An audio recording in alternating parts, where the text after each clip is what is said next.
Mwanamuziki Samido akamatwa katika uga wa JKIA hapa jijini Nairobi. Mtazamaji wangu, hapo awali huduma ya kitaifa ya polisi NPS ilikuwa imeamuru kukamatwa kwa mwanamuziki huyo almaarufu kama Samuel Muchuki, ambaye pia ni afisa wa polisi katika kitengo cha kupambana na wizi wa mifugo huko Gilgil.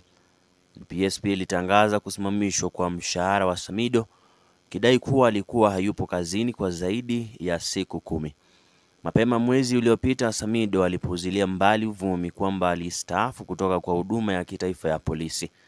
Akizungumza katika mkutano ulioandaliwa na Naibu Rais Kithure Kindiki huko Karen mnamo Ijumaa Mei 23, Samido alifafanua kwamba bado anahudumu kama afisa wa polisi.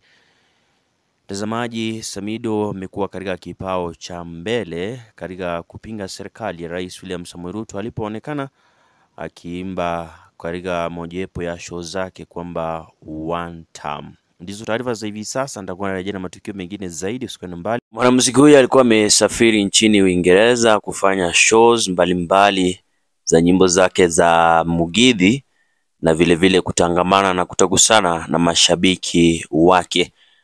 Alipata nafasi na fursa ya kupatana na anayewania kiti cha urais, na mzungumzia Daktari Fred Matiang'i. Ndizo taarifa za hivi sasa.